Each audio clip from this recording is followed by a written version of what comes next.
पंचायतों के चुनाव को फेस करना था। हमने एक छोटा सा विषय रखा था, समरस ग्राम। और ये विचार महात्मा गांधी जी के विचारों की प्रेरणा का परिणाम था। आचार्य विनोबा भावे इसी बात को लगातार कहते थे कि लोकसभा का चुनाव होता है तो गांव दुश्मनी में नहीं बदलता है, असेंबली का चुनाव होता है तो गांव में दुश्मनी के बीज नहीं बोए जाते, लेकिन जब पंचायत का चुनाव होता है तो गांव में हर घर में दुश्मनी के बीज बोए जाते हैं। ब्याह की हुई बेटी ससुराल से वापस आ जाती है, गांव दो टुकड़ों में बढ़ जाता है, एक दूसरे को मारने पर तुला होता है, गांव का विकास पूरी तरह तबाह हो जाता है। और इसलिए विनोबा जी कहा करते थे कि विधानसभा के चुनाव तो समझ सकते हैं, लोकसभा के चुनाव तो समझ सकते हैं, लेकिन ग्राम पंचायत के चुनाव मिलजुल करके सर्वसम्मति से क्यों न हो? गांव मिल बैठ करके अपना फैसला क्यों न करे? मित्रों, हमने इसके लिए एक समरस गांव की योजना बनाई। उस समरस गांव की योजना के तहत हमने गांवों को कहा कि जो गांव मिलजुल करके रिजर्वेशन के सारे नॉर्म्स का पालन करते हुए अपने गांव की रचना करता है, उसको हम विकास राशि के रूप में 2 लाख रुपए देंगे। मुझे याद है उन दिनों में हम पर बहुत आलोचना हुई, हमले हुए, यहां तक कह दिया गया कि यह अनडेमोक्रेटिक है।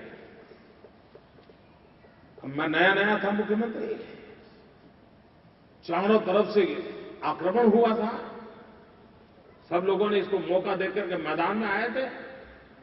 ईश्वर कृपा से मैं डिगा नहीं, तुम सरदार पटेल की मिट्टी की संतान है, डिगना विगना हम नहीं जानते। तो हमने उनको ललकारा, हमने कहा 51-49 तो डेमोक्रेसी है, 60-40 डेमोक्रेसी है, 80-20 डेमोक्रेसी है, लेकिन 100-0 डेमोक्रेसी क्यों नहीं हो सकती?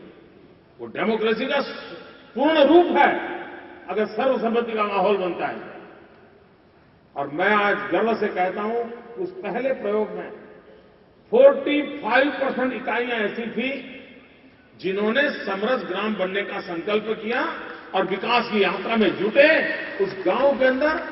और उसका एक परिणाम यह हुआ, जो जीत करके आते थे वो अहंकार से भरे रहते थे कि देखिए हमने तुमको गिरा दिया। और इसलिए काम करते समय भी जिनको पराजित किया है उस इलाके का दुर्लक्ष्य करते थे। जब सर्वसम्मति से बने तो उनका अहंकार तो कहीं रहा नहीं, वो ऊपर से गांव को ज्यादा समर्पित हो गए, गांव के सामने झुक करके चलने लगे, गांव के सब लोगों को संतोष हो उस प्रकार के निर्णय करने लगे। एक पूरी वर्क कल्चर में बदलाव आ गया, सोच में बदलाव आ गया।